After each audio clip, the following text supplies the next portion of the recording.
A pessoa que me vem na cabeça para fazer uma avaliação é o Nixon, né? Como é que o Nixon pensaria da atual situação? Porque o Nixon ele inaugurou uma aproximação com o comunismo, né, da China. E então ele teve toda uma vertente aí de tentar subverter o modelo chinês, criando uma classe média rica através de livre comércio e através de fomento da economia interna da China, e que isso teria um efeito no sistema de governo, com uma classe média majoritária, rica, abastada. Eles pediriam uma democracia. Isso já preconizaria aí mudanças internas na China. Muito bem, falhou, não deu certo, né? Ao menos talvez não tenha atingido a classe média majoritária, ou talvez não tenha atingido o nível de desenvolvimento humano necessário para você ter uma democracia. Muito bem, aí podemos até discutir isso subjetivamente. Mas agora na questão, como é que ele olharia a questão Rússia versus Europa versus Estados Unidos? Primeiro, a Rússia faz parte da Europa há 500 anos. Vamos lembrar isso. Desde Alexandre o Grande, que a Rússia se posicionou, saiu daquele modelo tribal, praticamente tribal, altamente fragmentado em várias etnias, e começou a se tornar um reinado forte e, eventualmente, ainda com Alexandre o Grande, se tornou um Império Russo, com diversas etnias dentro desse império. E isso se assemelhou em muito com os modelos e regimes políticos que existiam no resto da Europa. Então, existia uma capacidade de diálogo muito livre, apesar da Rússia ter invadido Finlândia, ter travado guerras com a Suécia, a Polônia, volta e meia, estava dentro do domínio russo. Então, não é que ele fez amigos nesse processo, mas ele era, ao menos, de uma série de valores de regime congruente, certo? Isso termina no final do século XIX e início do século XX. A Rússia toma o caminho da Revolução Russa, se torna aí um modelo comunista, fascista, e enquanto que a Europa abraça o modelo democracia liberal, democracia social, etc. Então, você aí criou uma distanciamento. O que estava acontecendo agora recentemente, depois da queda do Muro de Berlim? Primeiro, o regime que existia na Rússia não mais era aquele regime como é ainda na China. Estava mais se assemelhando ao modelo fascista dos anos 30, lá com Mussolini. E permanece como tal. Mas eles não estavam mais com aquela bandeira ideológica de transformar o resto da Europa como seu espelho. Não. Eles estavam fazendo uma influência econômica na Europa. Estavam tendo um convívio, até uma aproximação muito grande. Aí que o pessoal da OTAN ficou preocupado.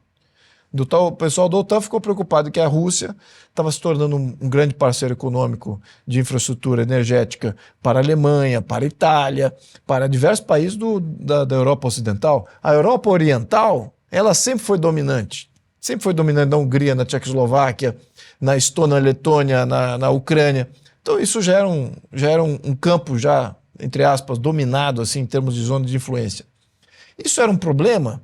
É um problema exatamente para os globalistas. Quando você tem uma agenda globalista que quer o domínio e controle dos recursos naturais, a Rússia tem um regime não alinhado, ainda, entre aspas, aqui vamos colocar atrasado, né, assumindo que a Europa tenha sido um modelo evoluído. Pode ter sido no início, mas agora evoluiu. Então, você veja que quando você tinha a agenda globalista e a OTAN por trás da promoção dessa agenda, aí você vê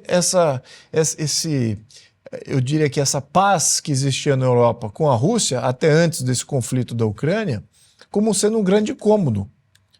Porque não havia o porquê deste conflito, senão aquela interferência da OTAN, fala assim, não, peraí, tá muito calmo demais aí.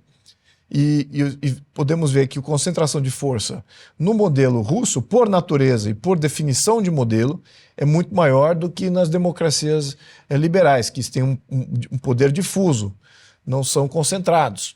Então, comparativamente, nós temos um poder forte versus poderes difusos. Então, isso aí cria uma certa inquietude de quem tem uma agenda globalista como a OTAN, que queria de fato ele ser o poder ali de toda essa zona, e não, estava um outro poder concentrado exercendo poder, ao menos de poder de influência. Então isso incomodava. Então, o que eu diria agora? O que o Nixon diria agora? Ele fala assim, puxa, quer saber? Pode não ter sido uma paz que era cômoda, o que existia antes desse conflito da Ucrânia, mas era paz. Mas era paz. Eu vejo o Nixon como uma pessoa muito pragmática aqui nessa questão. Um adulto na sala. Ali. Um adulto na sala aqui, junto com Kissinger, claro, que estaria reavaliando seus conceitos.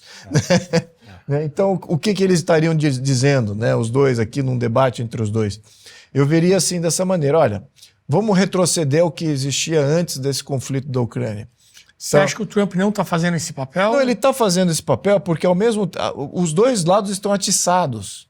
Desnecessariamente, porque a Rússia nunca vai invadir a Europa, é 120 milhões de habitantes versus 400 milhões. Então esquece dele dominar a Europa, nunca vai dominar a Europa, esquece. E mesmo dentro, quando era da União Soviética, isso não era possível, se juntar lá Ucrânia, Letônia, Estônia, tudo de novo, Cazaquistão, Tajiquistão, você vai dar, acrescentando em mais 100 milhões, 150 milhões. Então vai dobrar a população, mesmo assim ainda é inferior em economia, em material bélico, em gente, em tudo mais, do que a Europa. Então, e não está acontecendo isso, ele não está conseguindo, tem até problemas com o Tajiquistão, com o Cazaquistão, ele tem problema com essas lideranças, com a Bielorrússia, volta e meia ele tem um arranca-rabo. Então assim, não está sob controle. A Rússia também, diversas etnias ali, dentro de um modelo democrático na Rússia, eu fico questionando se iria funcionar, considerando que ainda tem essas etnias muito díspares, tem uma minoria muçulmana até que expressiva, que não é democrático, nunca vai ser democrático por natureza étnica e por natureza de ethos, né? Étnica e ethos, né? As coisas às vezes andam juntas. Mas, então eu vejo que do ponto de vista russo, o que ele queria, assim, que seria o melhor saída? Bom, por que a gente entrou nessa? Por que a gente entrou nesse conflito todo? A gente não estaria melhor se não tivesse entrado no conflito, os dois lados. E eu acho que agora a Rússia está atiçada, porque vê que o outro lado está atiçado. Você vê a Polônia atiçada por questões históricas. Mas a Itália já falou assim, essa briga aqui não é comigo, eu comprava gás da Rússia tranquilamente. Não estava sendo dominado pela Rússia, não tinha esse problema todo de domínio ideológico, influência de zona, nada disso. Então vamos voltar a fazer comércio, a gente comprar o que você tem de melhor e vocês venderem para nós o que nós tínhamos e ficar por isso mesmo. Então acho que essa distensão, détente, né, como você fala durante a Primeira Guerra Mundial, quando você cria aquela zona no man's land, né? Você cria aquela zona, aquele corredor em que de fronteiras em que as fronteiras não se tocam, né? Tem uma zona neutra no meio. Eu acho que é mais por aí que eu acho que seria a resolução disso. Mas no momento atual, ainda os dois lados estão atiçados. Então um fala assim, rearmar, o outro fala que vai reagir, começa a tirar sarro do outro. Mas eu acho que se o Trump tiver uma visão mais de Nixon, ele estaria pensando assim, bom, vamos refazer essa zona neutra aqui, vocês voltam para os teus cantos, fiquem em paz, façam comércio entre vocês, nós não vamos interferir com uma agenda globalista e vamos ter paz aí nessa região.